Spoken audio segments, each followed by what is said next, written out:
বন্ধুরা, দেখো আমাদের ধান গাছ কত সুন্দর হয়েছে। দেখো, না দেখলে আপনি বুঝবেন না যে আমাদের ধান গাছ এত সুন্দর হয়েছে।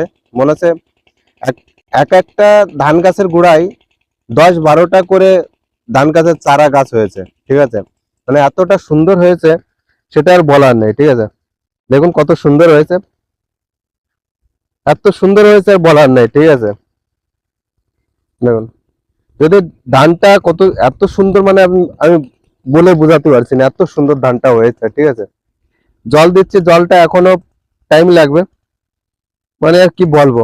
ঠিক আছে, গাছের গোছ এত সুন্দর নিয়েছে না, সে বলে আমি বোঝাতে পারবো না, এত সুন্দর গোছ নিয়েছে। ঠিক আছে, একদম পুরো ঝাড় হয়ে গেছে গাছটা। ঠিক আছে,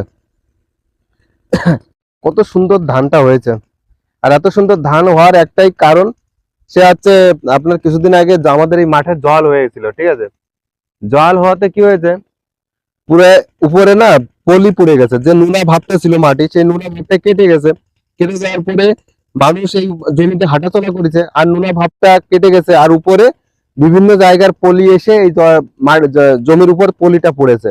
আর জন্য তারপর সার ওষুধ দিতে হয়েছে, কিন্তু এত সুন্দর ধানটা হয়েছে, মানে মানে ভাষায় প্রকাশ করার মতন নেই। আর তাছাড়াও প্রথম কথা, যে কোনো ফসল, ঠিক আছে, একদম টাইম বাই টাইম যখন লাগানোর কথা সেই টাইমে যদি একদম পারফেক্ট টাইমে ফসলটা লাগানো যায় না, তা ধান টান যে কোনো জিনিসে আপনি লাগাবেন ভালো হবে। কারণ আমাদের ধানটা কিন্তু ওই সময় লাগানো। ঠিক আছে, ওই জন্য জিনিসটা ভালো হয়েছে। ঠিক আছে, মানে এত সুন্দর হয়েছে। ঠিক আছে, কিন্তু আগে পিছে যখনই কোনো ফসল চাষ করা হবে না, তখনই সেই ফসলটা কিন্তু ঠিক মতন হয় না। ঠিক আছে, গ্রোথ হয় না, ফসলটা ভালো হয় না।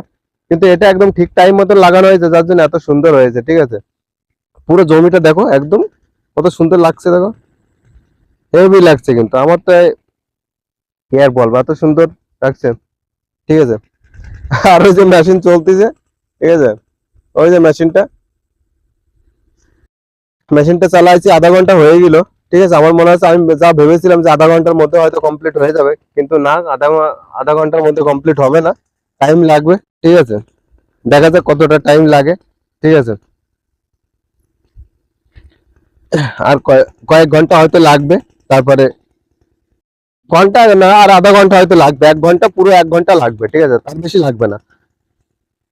ঠিক আছে, আর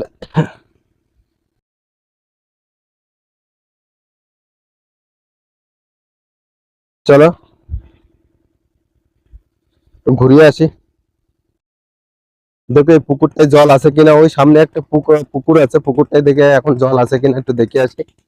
এখন আমার অনেকটা টাইম লাগবে। ঠিক আছে, কিন্তু আমার এক দাদা এসছে জল দিতে।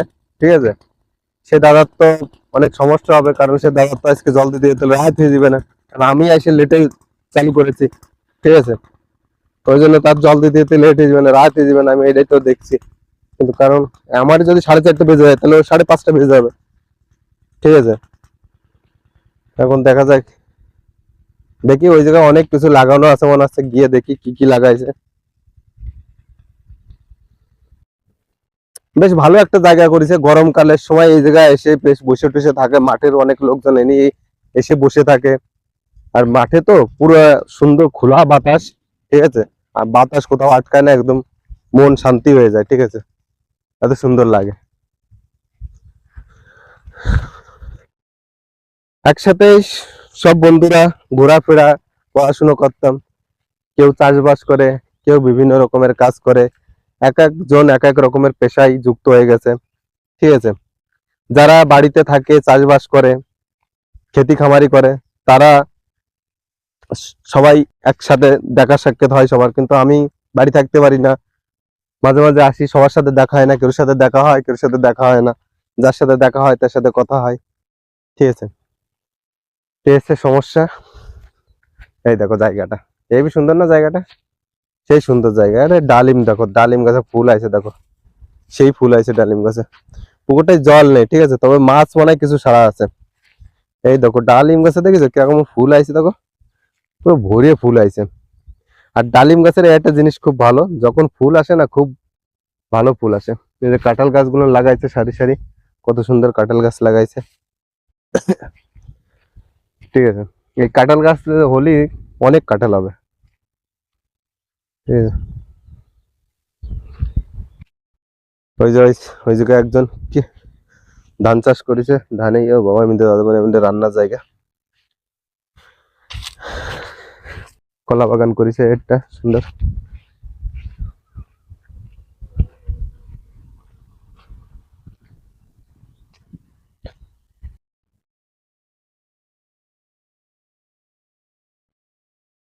যে এর সেই আকন্দ গাছ না কি বলে, আকন্দ গাছ বলে, শিব পুজোয় লাগে এই ফুলটা, সেই আকন্দ গাছ দেখো।